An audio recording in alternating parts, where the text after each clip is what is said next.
Well, g'day everyone. Listen, sorry we can't get together as a Botany Business Club. I've really missed our lunches down at Windross in Cockle Bay. Anyway, I trust that you each are all really well and that you and your businesses are doing okay in what's been a very, very challenging time.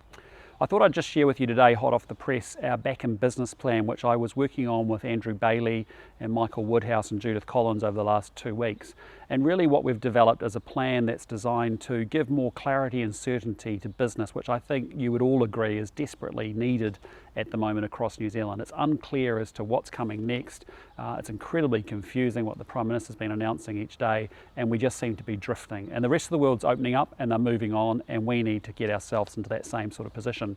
So just literally a few hours ago, we launched our back in business plan. I'll actually make sure you've got a link to the full material so you can see it, but just a couple of highlights I wanted to bring out to you. The first is we're offering some real immediate support to businesses to survive this lockdown. We basically developed the plan thinking, what is it that we need to do to help support small business in particular, but business in general between now and the next 6 months? What would we do tomorrow if we were in government?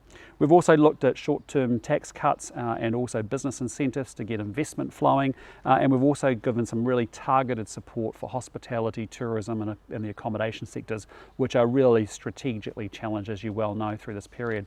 So a few things just to pull out for you is really we want to introduce a small business tax cut down to 17.5%. We want to lift the 10.5% personal income tax threshold from 14 to 17,000.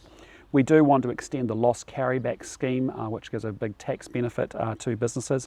And we want to put in place an instant tax write-off of up to $150,000 for any new plant and equipment that a business may be investing in. So rather than amortising it and depreciate it over 10 years, to be able to write it all off in one go in order to kickstart investment and to get a business moving forward. The final thing I'd say to you that was a bit of a highlight is that we are calling on the government to reopen New Zealand when we hit 85% vaccination or on December the 1st, whichever comes sooner.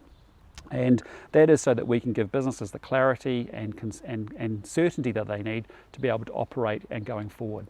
So regardless, I hope that we can get out of this situation soon. I hope we get to do another lunch before we hit Christmas. Can I just say finally, thank you so much for all your support throughout the last year. Just this week, it's been a full 12 months since I was elected to Parliament, and a lot of the people that are in our business club have been the key supporters, delegates, supporters, donors that have actually helped me go through the last year, and I've really appreciated your support, and I do keep in mind your points of view and your perspectives when I'm down there in Wellington. Anyway, wish you well, wish you and your families well, wish you and your employees and your businesses well too, and hope to see you soon. Take care.